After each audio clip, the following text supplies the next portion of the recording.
மக்களே வெளிநாட்டில் உழைக்கிற காசே உடம்புல ஒட்ட மாட்டேங்குது. தேவையில்லாத வேலையை பார்த்து காசை ஏமாந்துறாங்க. இன்ஸ்டாகிராமில் அமலா சாஜிங்கிற ஒரு பொண்ணு ஒரு ஸ்டோரியை வச்சிருந்துச்சு.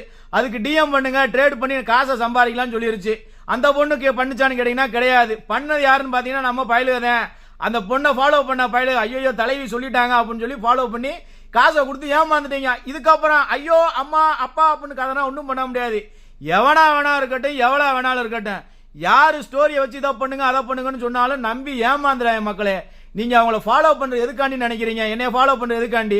நான் ஏதாவது ஒன்று சொல்கிறேன், நல்லதோ கெட்டதோ காமெடியோ கண்டென்ட்டோ ஏதாவது ஒன்று உங்களுக்கு தேவையானதை சொல்கிறேன். நான் போய் அதில் காசை போடுங்க, கிணத்துல விழுந்து சாகுங்க அந்த மாதிரிலாம் சொல்லலை. இந்த மாதிரி கொள்ள பேர் பண்ணிக்கிட்டு இருக்காங்க. அந்த காசெல்லாம் நிலச்சி நிற்குன்னு நினைக்கிறீங்களா? உங்களை நம்பி வந்த ஃபாலோவரே ஏமாதி இந்த மாதிரி பண்ணுறீங்க. நாங்களாம் உங்களை ஃபாலோ பண்ணலன்னா என்ன நினைப்பீங்க? என்ன பண்ணுவீங்க? அம்மன் ஜல்லிக்கு பிரயோஜனம் இல்லாமல் ஆகி போயிடும். உங்களோட வீடியோ பிடிச்சிருந்து உங்களோட குவாலிட்டி டான்ஸ் இதெல்லாம் பிடிச்சி தான் பண்ணுறீங்களா?